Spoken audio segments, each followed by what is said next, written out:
This is episode 108 of the Rio Grande Foundation's Tipping Point, New Mexico podcast.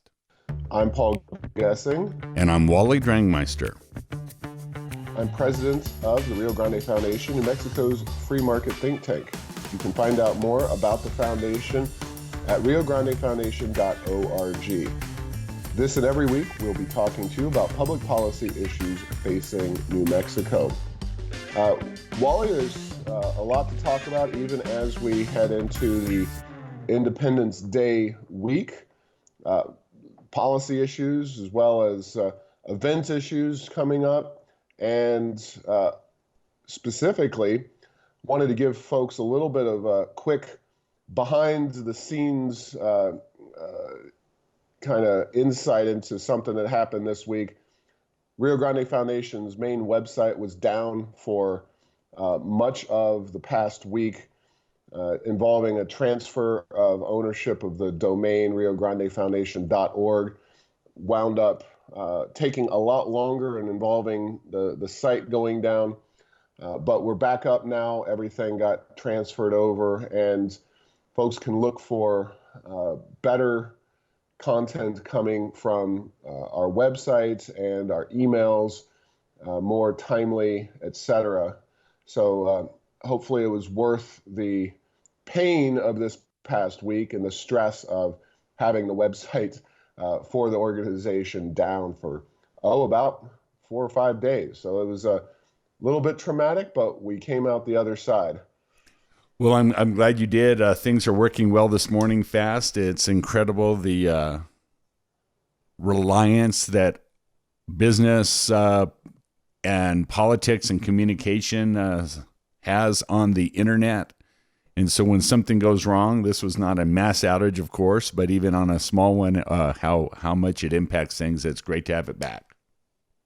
No doubt about it. And Errors of Enchantment was up the whole week, and folks should still have gotten their emails. Their emails have been reformatted recently, in part because we went with a new email service. We left a company called Vertical Response, and now, like so many other businesses and organizations, we're using MailChimp, and we've had several positive comments about the text size, the formatting, etc. So I hope folks are enjoying those. And if they have any thoughts or questions about any of our online content or providers or anything that's maybe something they think could be improved, send us an email, info@riograndefoundation.org. But Wally, it's not all about housekeeping this week. Despite the holiday impending, mandatory paid sick leave and plastic bags were discussed at Bernco County Commission this week. And we got a deferral of mandatory paid sick leave. They've already made some key amendments to it.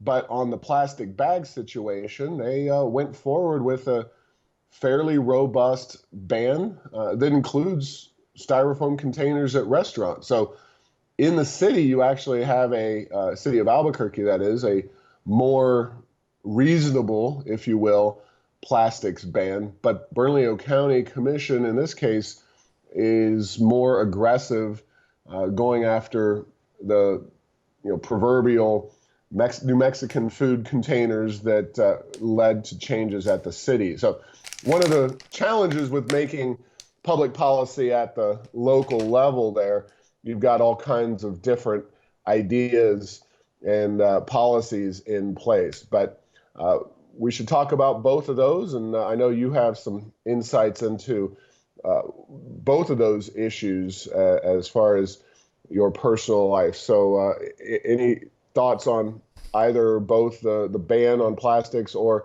mandatory sick leave? Well, the ban on plastics, congratulations, pun intended or sarcasm intended. It's like, you have a provision that is purported to be environmentally friendly, that there's lots of questions. There's and concerns that whether really it is, and it just makes business that much harder for the unincorporated areas of Bernalillo County.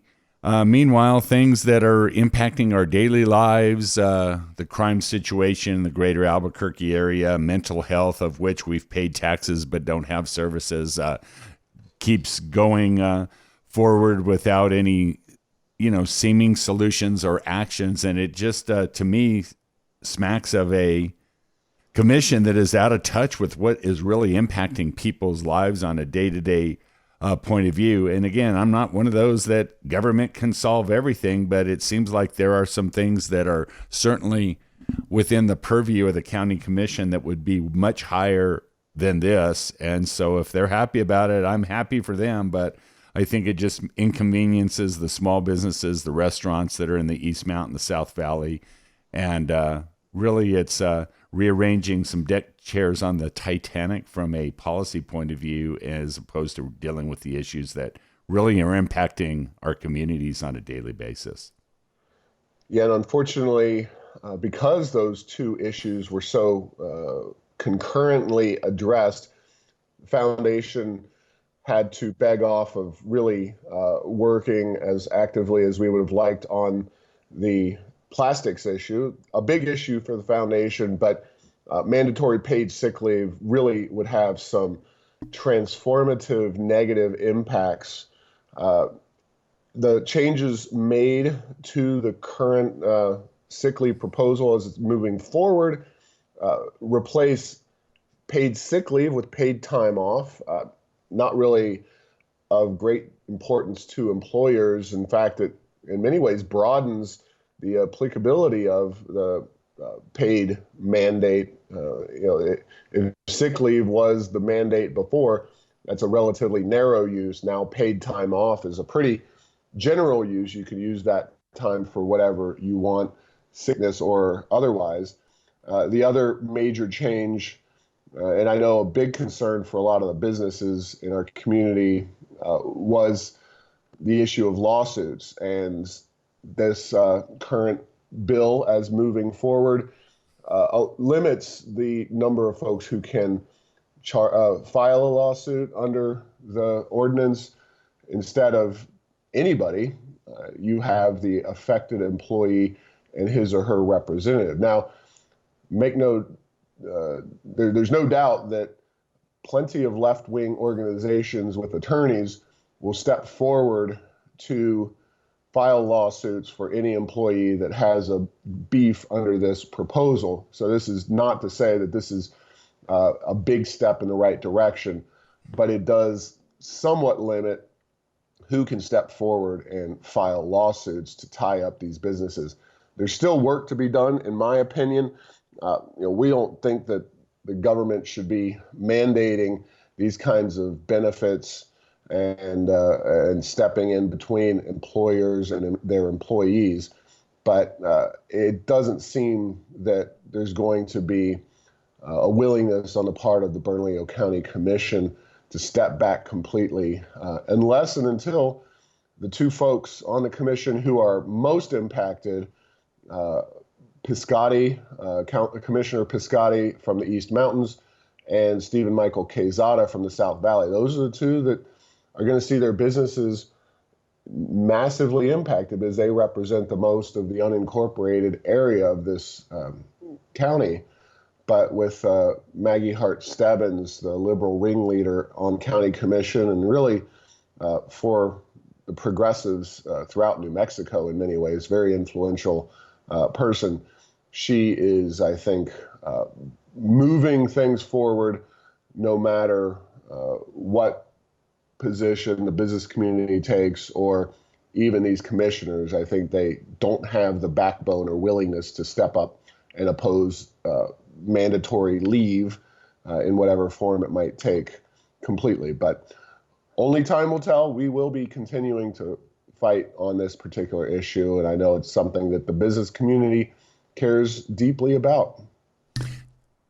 Yeah, and these, the world of economic policy, it comes down to what's incentivized and costs and benefits. And when these things are put out there as all benefit and no cost, you look a few years down the road, or a few months, frankly, you can see if somebody is employability situation as difficult as it is, you keep putting these mandates on. It's difficult for people to get in the workforce, something that New Mexico struggles with as a trained workforce to begin with. And if you never make it into it, so these arguments are all good sounding, but as you said, the county commission is certainly likely to do something, and this sick leave seems like it is a national progressive item. It comes up place after place after place, and a very similar format. And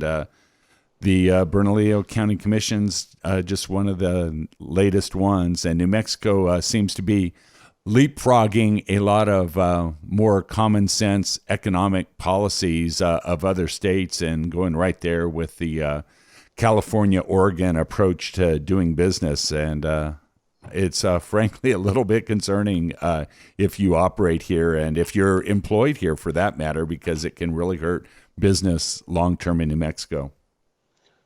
Yeah, and to that point, another news story came out, because so many people in and around Albuquerque and in New Mexico don't necessarily see the impact of these bad policies. They see oil and gas prices rise and production rise and fall, and they kind of assume that is the only way that New Mexico can move forward or will move backward, unfortunately, if production and prices decline. But the reality is that New Mexico, across the board, because of policies, including but not limited to those certainly at the city level. We've talked extensively about the policies enacted in the last session at the state level, which as of July 1st have taken effect. So all those policies are now in place. But according to Channel 4, a report they did this week, New Mexico's growth exceeded the national average for the first time since 2013. That's job growth. So for the first time since 2013, New Mexico's job growth exceeded the national average. That is a really amazing statistic that for 6 years solid, New Mexico never exceeded the average. That's the average nationally. That's Maine, Connecticut, Kentucky, some pretty slow growing, certainly not as geographically well situated, not benefiting from the massive oil boom that we're seeing out of the Permian Basin, just beating the average for the first time in 6 years. And boy, Wally, I guess any thoughts on that before we move on to a few more about this particular issue? Well, Albuquerque, Santa Fe, and then a little more recently, Cruces have had very high minimum wages. We have our gross receipts tax. And when you hear in Santa Fe and in the media, when these things are discussed politically, as well as things like the gross receipts tax and what do we do, there's always that doesn't make a very big difference. That's not really what causes the problem. And if we look at a decade of these policies getting worse, and in case of gross receipts tax not getting better from a structural point of view, you'd have to say, what is the reason? If not these policies, what policies are out there that are causing this slow growth in employment compared to everywhere else in the country? And so, I would be interested in any thoughts you have, or anyone else for that matter. But these seems like the things that are at the core. Throw into that crime and educational attainment, you kind of have a pretty round picture for what might be happening. But these policies have impacts. They're not always easily allocated or easily assigned to what's going on, good or bad. But the cumulative effect is being shown in New Mexico, and the fact that we finally made it to some job growth, great. But again, it's the friend of New Mexico, oil and gas, not necessarily the broader economy, particularly in the central part of the state.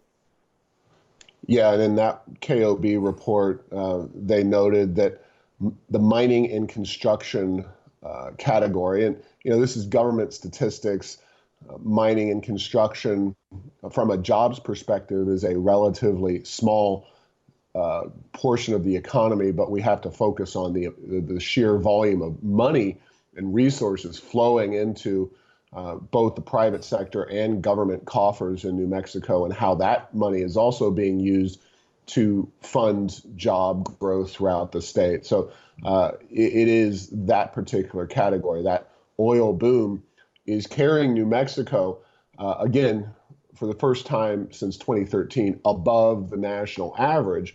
But as usual, Wally, we at the Rio Grande Foundation want to actually compare, say, with relevant neighboring states. And so we looked at, again, job growth for metro areas taken strictly from the Bureau of Labor Statistics, April 2018 to 2019, the data lag, again, federal government. And those four cities being Farmington, Las Cruces, Albuquerque, and Santa Fe, we compare those rates of job growth with Colorado, Texas, Arizona, and Utah, their metro area averages, which most of those states have many more metros studied. Farmington, they improved. They are no longer losing jobs, at least between April 2018 and April 2019. They went to 0%. So not that you could call that good news for the Four Corners, but at least they didn't lose jobs over that year time frame. Las Cruces grew 0.4%, Albuquerque 0.6%, Santa Fe also 0.6%. The Colorado average, they were the slowest growing neighboring state with metro areas, 1.8%, so tripling the two fastest growing cities in New Mexico. Texas at 2.5%, so we're talking multiple of more than 4. Arizona 2.8%, and Utah just going nuts at 3.2% growth. So virtually, well, actually, we're talking coupling more or less the amounts of growth in New Mexico. And this is, again, at a time of a boom, the likes of which has rarely been seen throughout American history. North Dakota is the one place you can remember 5 to 10 years ago that was just absolutely transformed by this kind of boom in oil production. New Mexico is just not going to reap the kind of benefits from oil and gas that other states with more economically friendly, better economic policies would achieve. So some good news, but you always got to temper that with comparison with our actual neighbors that we're competing with in our own geographical area. Yeah, and from a business policy practices point of view, the Permian Basin, fantastic, but a lot of the service companies choose to remain headquartered and operate out of the Midland, Odessa, West Texas side of things because it's easier than operating in New Mexico. Not that we haven't seen some growth in that sector and some companies opening offices and hiring some employees for the ongoing operations, but it's a small percentage of what's happening on the Texas side from a kind of service business point of view and where people are headquartered.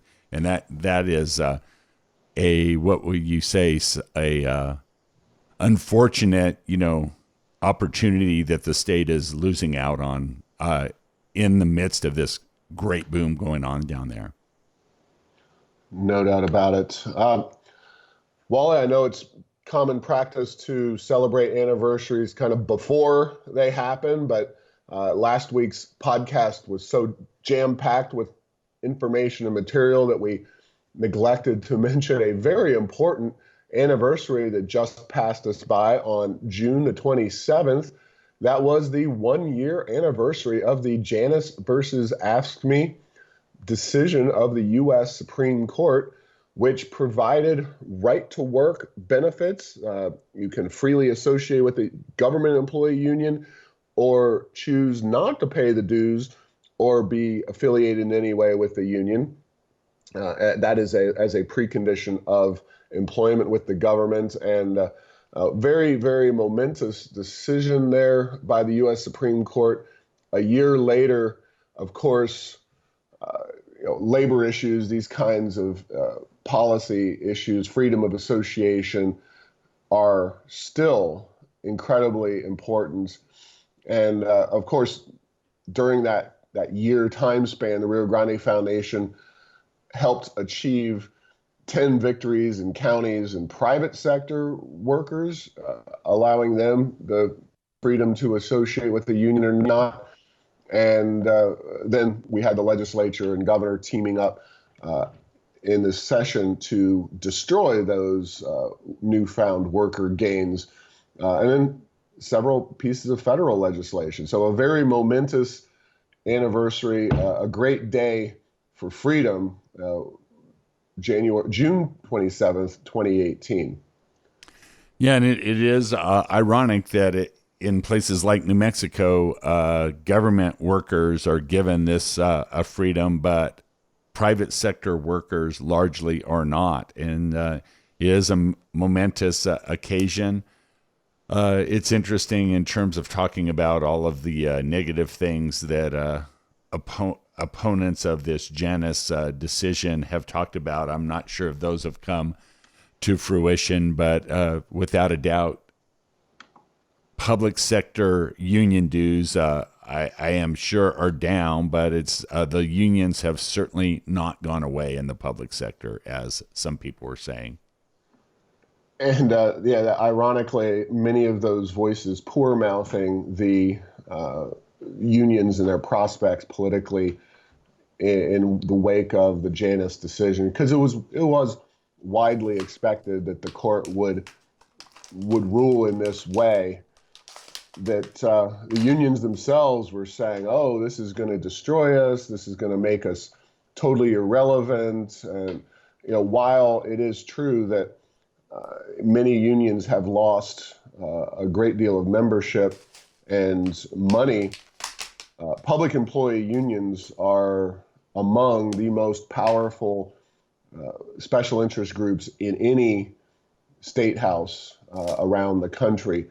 Certainly more so in states like New Mexico than, say, neighboring Arizona, where, unlike in New Mexico, not only are they a right-to-work state, but they don't have collective bargaining for government employees in Arizona, a position, by the way, that was held by none other than Franklin Delano Roosevelt, who repeatedly argued that allowing collective bargaining, allowing unions to work in government employment was simply not applicable, is something that would not work out well. And I think FDR was right in his criticism.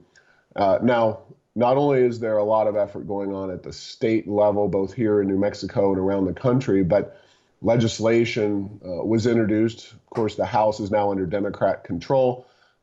They introduced H.R. 1154, the Public Safety Employee Cooperation Act. Sounds great, right? That basically just repeals the Janus decision for so-called public safety employees, police and fire. That would be done at the federal level. And there's separate legislation that was introduced just on the anniversary of the Janus decision in Congress, also in the House, that would allow all government employees in U.S. states to unionize regardless of state laws on that matter. Bill number not available at this time, but it's and it's not going anywhere, quite frankly, given President Trump, given a Republican Senate. But these are legislative agenda items that, say in the next election, the Senate went to Democrats and you saw a Democrat elected president. And given the, taking a quick deviation here to the national scene, given the way most of the folks at the presidential level on the Democrat side are campaigning extremely far to the left, you would see a push to undermine the Janus versus Ask Me decision through congressional passed legislation. So my biggest point here, the biggest takeaway is this remains one of the most critical issues, this issue of worker freedom or union mandates remains very, very hot in terms of a topic at the state level as well as the federal level. Yes, and if you're a union boss, anything you can do to codify your required status would be good for business as somebody getting your money from union payments. And yes, the political situation stuff that we've probably not heard the last of this, either growing stronger or weaker as things go forward, for sure. And, kind of in that vein, it was reported this week that the APS, Albuquerque Public Schools, came to an agreement with their unions for teachers and principals, other licensed school employees for 7% raises. That's a full percentage point higher than the raises prescribed by lawmakers. One cannot imagine the NEA or the AFT writing any thank you notes to folks in the oil and gas industry throughout New Mexico. But of course, yet again, the largesse of oil and gas benefiting folks in what amounts to left-wing professions. And yes, there are plenty of conservative folks who work in Albuquerque public schools and even teach in our schools. But by and large, the organizations, the unions that tend to represent most teachers and employees in these school districts, especially in Albuquerque, tend to be very far to the left. The AFT and the NEA give 99 to 100% of their money every election to liberal causes. So, if this was something that I thought was actually going to result in better teachers in the classroom and that we were going to incentivize high quality educators coming in here to New Mexico schools and Albuquerque public schools, I would be all for this kind of bump in pay. But these are across the board. There's no incentive to find and retain the best quality teachers. It's more just another opportunity to milk that oil and gas industry for more money and pass it along to a group that, quite frankly, you look at the results at APS, they're not getting the job done in its current form. Yes, and if we step one step back and look at the policy, you have the unions at APS extremely active. Until recently, the law just changed to where school board elections might actually be as part of an election cycle, where more than just the teachers and union representatives vote. But yeah, there's a lot of history over the past decade of increasing the cost of education, the price of education, but not necessarily the quality of education. And that's something that is really, really needed in our communities, and is frankly a drag on the state as a whole. So yes, will this pay increase? I don't think it's going to hurt any teacher. Frankly, I don't think they'll do a worse job because they got a raise. But in terms of making the system work, that the challenges still remain there. Yeah, and Wally, it's rare that we get to talk about a positive development in public policy in the city of Santa Fe, of all places. Santa Fe, New Mexico? Yeah, I know. Okay. Can you believe it? I know it's a shock, but and the Rio Grande Foundation admittedly did not actively engage on this particular issue. It's as one might understand, given the progressive nature of that city, it sometimes is the best for us conservative libertarian types to let things work themselves out on their own. But Mayor Alan Weber, a progressive left-wing type guy who I've debated on more than one occasion, backed the proposal to allow folks to rent out what are called accessory dwelling units. We call them casitas or guest houses as long-term rentals. Folks who may visit Santa Fe or may be listening to this podcast who live in Santa Fe, probably aware that Santa Fe has some serious housing issues.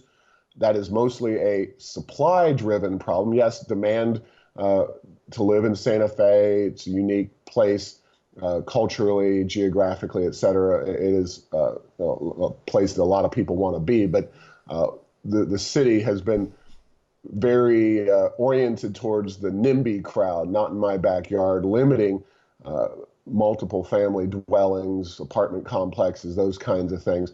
But in a small step forward to alleviate the housing problems in Santa Fe, the city council and the mayor supported and achieved this legislation, this ordinance that will free up some of these casitas and guest houses to be rented out on a long-term basis. So definitely a policy area that does have some left-right agreement.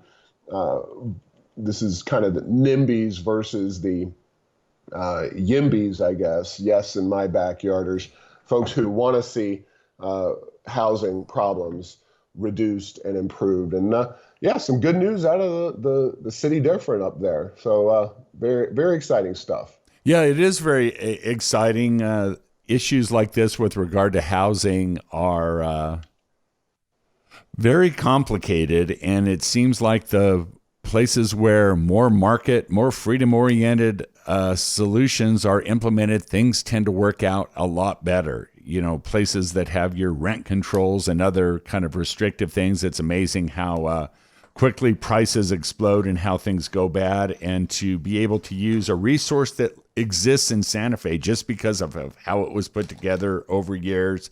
If you go through the more historic parts of Santa Fe, believe me, most of the buildings were built before the concept of zoning was even a concept anywhere. But it just allows, you know, basically assets, or in this case, these small houses, to be used in a good, productive way by the people who own them, and a benefit to those that are able to now rent them and lease them out on a long-term basis. Good news. Thanks, Santa Fe. Yeah. We'll be looking for more of these in the future. Exactly. Maybe they could even see it in their souls to allow a truck stop off the interstate south of town. Actually, they already killed that proposal a year ago for a Flying J truck stop at Cerrillos and I-25. Not exactly the historical area of Santa Fe. So we'll take the victories where we can get them. Baby steps there in the city different. But kudos to Alan Weber, Mayor Weber, and the folks there on Santa Fe City Council for doing something to help a real problem in that city. Another real problem, of course, in New Mexico is DWI, driving under the influence of drugs or alcohol. And that particular issue, Wally, reared its ugly head when State Senator Richard Martinez, also chairman of the Senate Judiciary Committee, was arrested after a crash in Espanola this week and suspected by the police officer of being intoxicated with alcohol. This has caused some cries for his resigning, and I don't, at this point, it hasn't happened yet, but I suspect he's going to have some challenges maintaining his perch there in the Senate, especially as chairman of the Judiciary Committee of all committees, with this DWI charge, unless there's some pretty extenuating circumstances that might lead to him being able to keep this position. Now, I want to talk about the politics of this, but Wally, any thoughts on Senator Martinez and the DWI issue? Well, DWI and deaths are down from the dark years of decades ago, but it is still a problem. And we've seen politicians and people in the limelight deal with these issues.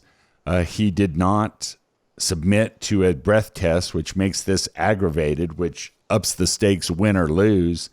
But also, we've seen in some cases like this, to get a conviction on anything is difficult in New Mexico. So we'll see if he fights this in the legal system and how he prevails. But the political damage, he was not real popular amongst certain very progressive elements in northern New Mexico, taking a little more conservative, historically conservative, moderate approach to things. So yeah, I think he has probably earned himself a primary opponent in all likelihood. And like most things, we will see how this plays out in our very complicated and topsy-turvy legal system as things go forward.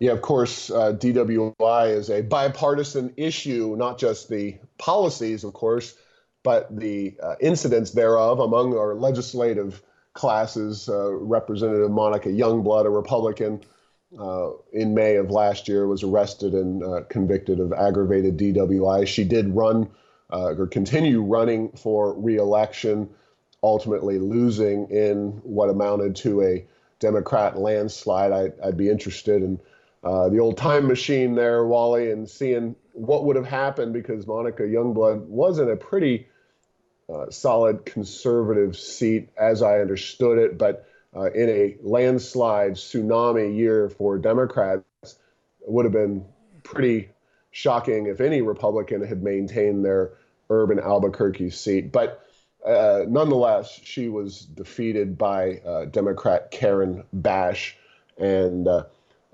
I assume that Senator Martinez, will be in a similar situation, whether it happens sooner or later. Of course, he is a norteño, kind of in the old school of New Mexico politics, which when you're a northern New Mexico old school Democrat, that means that you're pretty darn liberal on most issues. When you vote, his voting record would not be out of line with some of the most progressive voices in the legislature. But as Senate Judiciary Chairman, he was more willing to be bipartisan, work with Republicans across the aisle, sometimes kill some of the most egregiously left-wing legislation that came through his committee. Definitely, as you said, Senator Martinez was somebody who the progressives had their sights set on. Finding a more progressive potential state senator in that district in northern New Mexico will be a very easy task for those groups that will then mobilize and likely steamroll any opposition to gain that seat for the hard left progressives that are already kind of on the march in New Mexico. That is, I think, a pretty depressing but a likely scenario for what will happen with Senator Martinez. Republicans remain, pretty inept across the state, but certainly in the Espanola, northern New Mexico area, yes, they have a mayor that has an R by his name. I don't know what that actually means in terms of policy outcomes and differences between him and the Democrats who have run that town. But it is likely that this will just be the progressives' invitation to pick up yet another seat. Now, the more critical thing was obviously that new freshman, whoever that may be, will not necessarily be chairman of the Judiciary Committee. We'll have another Democrat likely, unless a true miracle happens and the Republicans take back the Senate in 2020, which there's a lot of miracles in the Bible that I think are more likely to happen in real life than the Republicans taking the New Mexico State Senate in 2020. However, we'll have a new judiciary chairman, and most likely somebody well to the left of Senator Martinez.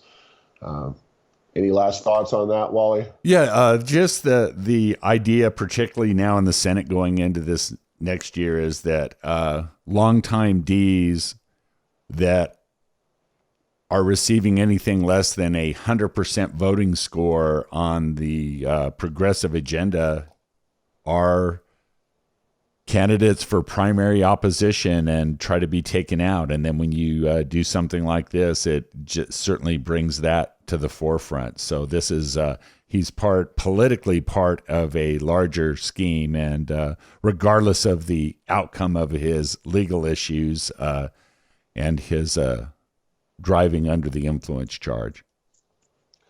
No doubt about it. Well, Chris Ann Hall, our fiery constitutional speaker on the 9th and 10th Amendments and their impact here in New Mexico, across the country, and on our daily lives, she will be speaking soon. It will be July the 10th. That is a Wednesday. If you want tickets for the $30 price with lunch, you can find them. I know folks might have had some challenges given our website issues, but go to riograndefoundation.org, or you can give us a call, 505-264-6090, and we'll happily get you a seat for Chris Ann Hall. It will be a fabulous event, and we've had a lot of interest there. Hopefully folks haven't had any issues or been deterred by the website challenges, but the site is up and running. Please go and reserve your seat today. And other than that, we will be back next week as the summer continues and my family vacation ends, and I'll be back at it with more content as usual here on Tipping Point, New Mexico. So thanks for listening to this week's podcast. Make sure to get the latest edition of Tipping Point, New Mexico by subscribing at Apple Podcasts, Stitcher, and Spotify. You can post or comment on this and other episodes on Facebook and Twitter, and tell Google Home, play Tipping Point, New Mexico. Thanks to Path 3 Marketing for producing this show.